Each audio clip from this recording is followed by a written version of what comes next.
आमच्या साहेबांनी माझ्यासोबत चांगलीच पैन लावली बरं का. आणि पैन मी जिंकणारच आहे मला असं वाटतं. तर असो मी पुढं सांगतेच. त्या अगोदर इथं 5:15 झाले. 4 वाजता उठायचं होतं, परंतु जाग तर 5:15ला आली. 5:15ला उठले, बाहेर बघितलं तर खूप अंधार होता, परंतु अंधार जरी असला तर उठावं तर लागणार आहे. म्हणून मी इथं झाडून घेतलं, सडा टाकला, रांगोळी टाकली. त्याच्यानंतर आंघोळ वगैरे करून घेतली आणि देवपूजा करून घेतली. आता मी इथं 5-6 दिवसापासून कार्तिक स्नान धरलेलं आहे, म्हणून थोडंसं लवकर आंघोळ आहे. म्हणजे 6च्या आत सूर्यनारायण निघण्याच्या अगोदर आंघोळ झाली पाहिजे. पारशे कामं झाल्याच्या नंतर अशा प्रकारे छान मी इथं देवपूजा करून घेतली.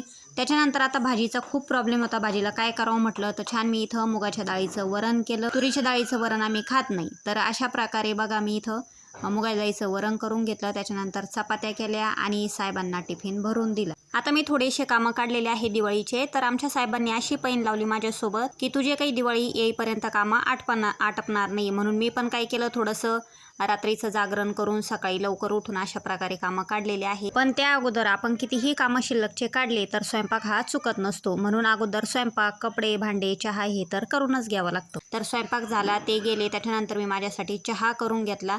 चहा बिस्किट खाल्ले. त्याच्यानंतर खूप कडक ऊन पडलेलं होतं, तिथं कुरड्या, शेवया, पापड जे होतं ते वाळू घातलं आणि असे मोठे मोठे जे डबे होते माळावर ते घासून घेतले. कपडे धुतले, भांडे झाले आणि थोडंसं बसलेच होते. समर्थानं कचोरी आणली होती, तर अशा प्रकारे कचोरी खाल्ली आणि अजून डबे वगैरे लावून दिले. आणि त्याच्यानंतर संध्याकाळी भाजी पोळी न करता मस्तपैकी इथं मसाला खिचडी केली.